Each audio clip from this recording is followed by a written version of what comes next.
विधानसभा budget सत्र के दौरान इस बार डुमरी विधायक जयराम कुमार महतो सदन के अंदर बेजम करके दहाड़ लगाते नजर आए हैं। कई ऐसे मुद्दे हैं जिस मुद्दे को वो उठाए हैं और गंभीरता पूर्वक उठाए हैं, सवाल खड़ा किए हैं, सवाल के घेरे में लोगों को लाए हैं कि ये सब सारी जो चीजें हो रही है झारखंड के अंदर में, चाहे वो स्टूडेंट को लेकर के हो, किसान को लेकर के हो, या फिर और भी जो लोग हैं जिनके साथ में ये प्रॉब्लम आ रही है और जिनको एक तरीके से कहा जाए तो उनको वो हक मिलना चाहिए, लेकिन वो मिल नहीं पा रहा है। तो किस कारण से नहीं मिल पा रहा है, किस वजह से नहीं मिल पा रहा है? मतलब कई ऐसे मुद्दा हैं दोस्तों, जेपीएससी को लेकर के है या स्टूडेंट को लेकर के है, और भी कई ऐसे मुद्दे हैं दोस्तों जिस मुद्दे को वो उठाए हैं, कुर्मी समाज वाला भी, ओबीसी वाला भी, और जो है वो सरना धर्म कोड वाला भी मुद्दा वो उठा दिए हैं।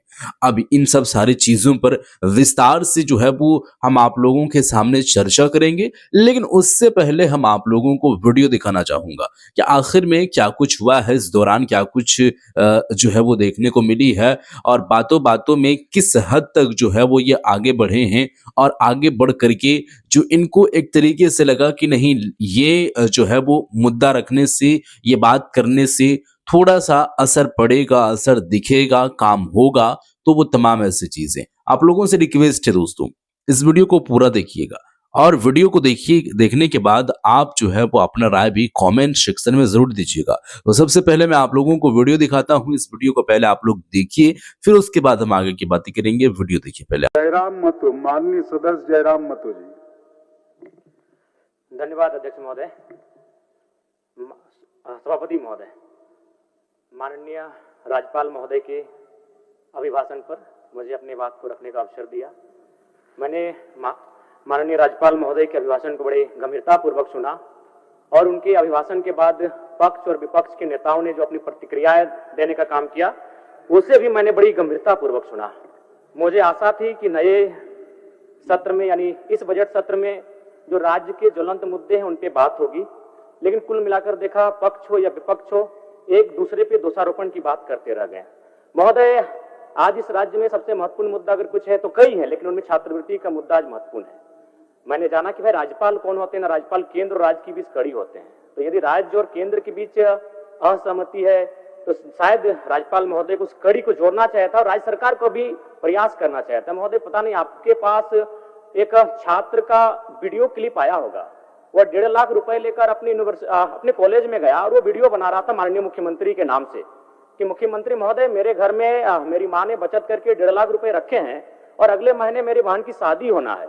अब इस पैसे से या तो मेरी पढ़ाई होगी या तो मेरी बहन की विदाई होगी, लेकिन मैं अपनी बहन की विदाई को कुछ महीनों के लिए टाल रहा हूं और अपनी पढ़ाई में इस पैसे को खर्च करने के लिए जा रहा हूं। तो राज्य का मुद्दा वो होना चाहिए था।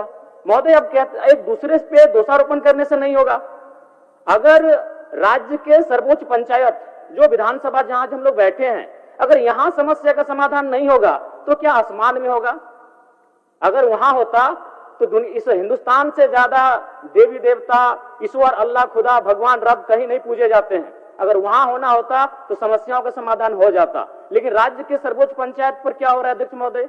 इसलिए मैं आपके माध्यम से पुनः कहूंगा, अगर असहमति है तो उस असहमति का समाधान कैसे हो। आज आपको जानकारी होना चाहिए, हजारीबाग, बोकारो, धनबाद में जो छात्र पढ़ाई कर रहे थे, जो हॉस्टल लॉज में रहते थे, वो गांव वापस आने लगे हैं। उनके माता पिता पर आर्थिक दबाव बढ़ने लगा है, वो अपना पुराने जेवरात गिरवी रखने लगे हैं, अपने खेतों को बंधक बनाने लगे हैं, अपने घर की मवेशियों को बेचने लगे हैं। ये शर्मसार करने वाली स्थिति है अध्यक्ष महोदय।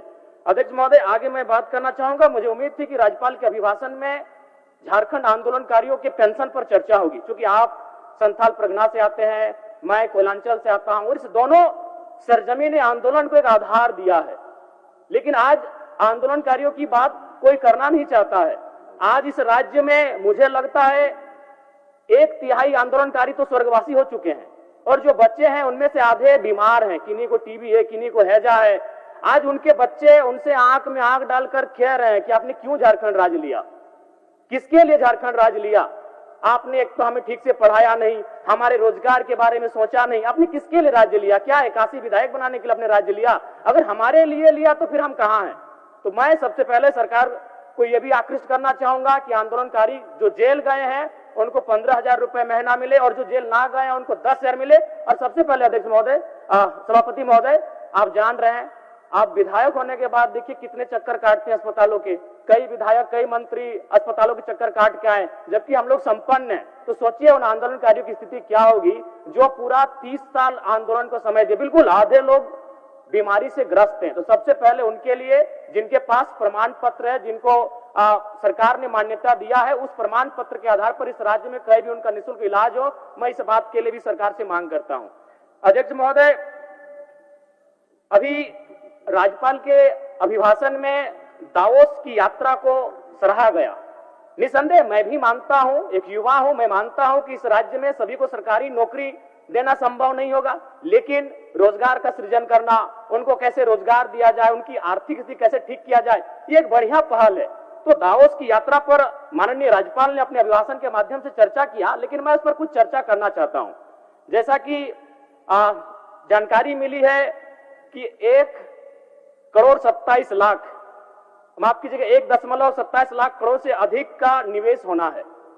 अध्यक्ष महोदय, उनमें से 11,000 करोड़ का जो निवेश आपका होगा, जो समझौता हुआ है वो टाटा स्टील के साथ, रश्मि ग्रुप के साथ 25,000 करोड़ का, नवीन जिंदल ग्रुप के साथ 70,000 करोड़ रुपए का। अध्यक्ष महोदय, आपको जानकारी होना चाहिए कि जितने भी ग्रुप के साथ आप इन्वेस्ट कर रहे हैं वो भारत के हैं। टाटा तो 100 किलोमीटर दूर में है, तो फिर उतने करोड़ रुपए खर्च करके 6,500 किलोमीटर दावोस जाकर निवेश पे चर्चा करने की आवश्यकता क्या थी? अगर, क्योंकि देखा आप इसमें सबसे बड़ा उदाहरण तमिलनाडु से आप ले सकते हैं। तमिलनाडु के मुख्यमंत्री भी यूरोप की यात्रा पर गए थे, वहां उन्होंने यूके में 8,496 करोड़ के निवेश पर सहमति जताई है। और आप देखेंगे उन्होंने जितनी भी कंपनियों से बात किया है, चाहे हिंदुजा ग्रुप हो, एस्ट्राजेनेका हो, ब्रिटानिया हो, विल्सन हो, रोल्स रॉयस हो, ये सारी विदेशी कंपनियां हैं। तो ऐसे में एक आम जनता को ये समझ में आता है कि उनके मुख्यमंत्री अगर यूरोप गए हैं तो यूरोप की कंपनियों से बात कर रहे हैं। सब संक्षेप करें। अच्छा ठीक है, लेकिन हमारे मुख्यमंत्री अगर टाटा से जाएंगे स्विट्जरलैंड और इंग्लैंड में बात करने के लिए तो जनता तो सवाल करेगी। अध्यक्ष महोदय, जेपीएससी का मामला शून्यकाल के माध्यम से विधायकों ने उठाया है, क्योंकि इस राज्य की सर्वोच्च परीक्षा है और उसमें एज कटअप को लेकर बहुत सारे विद्यार्थियों में असहमति है, नाराजगी है। मैं चाहूंगा कि अभी जो 2026 में जेपीएससी की परीक्षा होगी, जिसमें अधिकतम आयु गणना की जो तिथि निर्धारित की गई है वो 1 अगस्त 2026 की गई है, इसे निरस्त करते हुए 1 अगस्त 2018 की जाए। और साथ ही साथ अध्यक्ष महोदय, अभी बहुत सारी बहनें पोषण सखी हो, जल सहिया हो, बैंक सखी हो, धरने पर बैठी हैं, आपके विधानसभा के ठीक बाहर बैठी हैं। मेरा सरकार से आग्रह होगा कि एक प्रतिनिधिमंडल उनके पास भेजे और उनसे जानने का प्रयास करें, उनकी मांगे क्या है, उनकी समस्याएं क्या है और उनका निराकरण करने का प्रयास किया जाए। अध्यक्ष महोदय, साथ ही साथ हमें आशा था कि इस बार के महामहिम के अभिभाषण में झारखंड का सबसे महत्वपूर्ण और ज्वलंत मुद्दा 1932 के खतियान के आधार पर स्थानीय नीति, इस पर चर्चा होगी। सरना धर्म कोड, जो आदिवासी समूह की एक बहुत लंबे समय से चली आ रही मांग है, उस पर चर्चा होगी। कुर्मी समुदाय, जिस राज्य की एक आबादी जिसने शहादत की एक लंबी फहरिस्त है, उनके एसटी इंक्लूजन पे चर्चा होगी। इस राज्य का एक सबसे बड़ा समूह ओबीसी वर्ग, उनके आरक्षण में बढ़ोतरी की। आपका समय समाप्त हो गया। सेकंड दे दीजिए, हम कंक्लूड कर देते हैं। उस पर चर्चा होगी, लेकिन बड़ा दुर्भाग्य की बात है कि महामहिम के अभिभाषण में, जो वास्तव में सरकार का भाषण ही होता है, इन महत्वपूर्ण विषयों पर चर्चा नहीं हो पाई। ये कहीं ना कहीं दुर्भाग्य है। तो मैं चाहूंगा इस बजट सत्र में कम से कम इन महत्वपूर्ण विषयों पे सरकार गंभीर हो, चर्चा करे और उनका निराकरण करने का प्रयास किया जाए। धन्यवाद आदरणीय सभापति। तो जी हाँ दोस्तों, वीडियो तो आप लोग देख चुके हैं। अब देखिए, बजट सत्र जो है वो चल रहा है और तीसरे दिन में जयराम कुमार महतो जिन जिन मुद्दों को उनको लगा कि नहीं उठाना चाहिए, थोड़ा सा टाइम है, तो उस चीज को वो उठाते हुए दिखाई दिए हैं। अब यहाँ पर जो लोगों से आश्वासन जो है वो करते हैं, लोगों को आश्वासन देते हैं, लोगों को जो है वो एक तरीके से कहा जाए तो बताते हैं कि नहीं आप लोग मुतमईन रहिए और आप लोग टेंशन मत लीजिए। वो आप लोगों का जो मुद्दा है और आप लोगों का जो एक सवाल है वो सवाल मैं सदन के अंदर में रखूंगा और भी विधायक की तरह नहीं हूं कि अपने आप में देखूंगा अपने घर परिवार या फैमिली या रिलेटिव में।